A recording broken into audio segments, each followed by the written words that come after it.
Hello, everybody. Welcome to our 5-minute daily devotionals. This is just a series of videos focusing on a passage na nasa Moravian Daily Text natin. And we continue on with our passages from 1 Corinthians, the first letter of Paul sa mga mananampalataya sa Corinth. In today's passage, we look at 1 Corinthians chapter 1, verses 21 to chapter 2, verse 2. Again, we'll just focus on a few verses and we'll just share a few thoughts on these few verses. From yesterday, naalala natin na Paul is actually rebuking yung mga mananampalataya sa Corinth for allowing disputes and arguments, quarrels between the believers na nadadala sa personality-driven na ministry.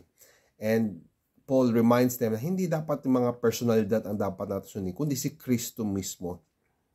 And in our reading today, Paul is actually saying that katulad ng mga Hudyo that are seeking for signs in verse 22, and the Greeks seeking wisdom, we, pertaining to Paul, preach Christ crucified, si Kristo na nakapako. Saying that hindi yung mga signs and wonders, hindi yung wisdom o karunungan at kaalaman ng mga taong importante. Ang importante ay yung mensahe patungkol kay Kristo na namatay sa krus para sa bawat isa. Christ is central in our walk as Christians. Ito yung punot dulo ng ating pagsunod sa Diyos. Ang ating pagkakilala na si Jesus ang siyang namatay para sa ating kasalanan at nagsisilbing kaligtasan para tayo maging manumbalik sa Diyos. Pero dahil doon, nagiging stumbling block to sa mga Hudyo at sa mga Hintil na nagsisik ng mga signs and wonders at saka karunungan at kaalaman. Don't get me wrong, we are blessed by signs and wonders and we are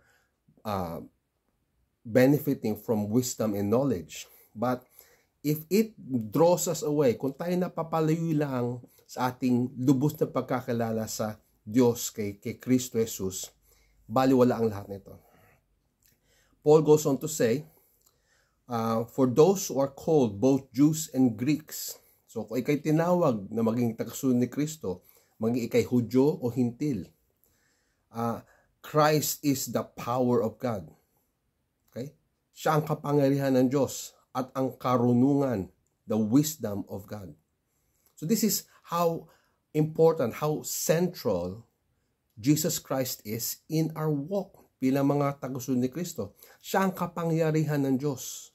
Siya ang karunungan ng Diyos. So ano pahingi natin? Signs and wonders? No. Jesus is the power of God. Kailangan ba natin ng wisdom ng tao? No. Jesus Christ is the wisdom of God. So, rather than seeking the signs and wisdom from men, we should seek Jesus Himself. Now, he goes on to say sa verse 26, for consider your calling, yung inyong pagkatawag. Not many of you, in verse 26, not many of you were wise according to worldly standards. Hindi marami sa inyo mga matatalino, sa totoo lang. Not many were powerful. Not many were born of noble birth. Okay? But God chose what is foolish in the world to shame the wise. So ganun na lang ang wisdom ng Diyos, no?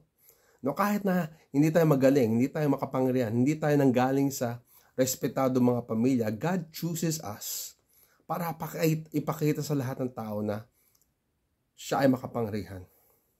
To shame the wise. God chose what is weak to shame the strong. So it is not so much us making a name for ourselves or being aligned with people na makapangyarihan o marunong.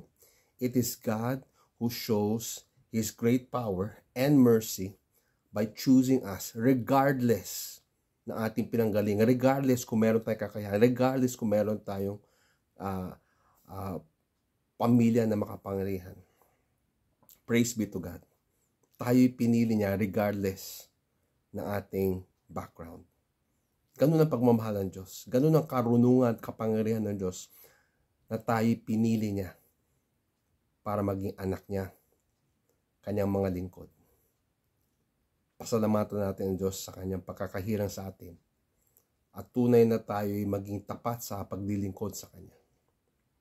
God bless you as you follow and live out God's Word.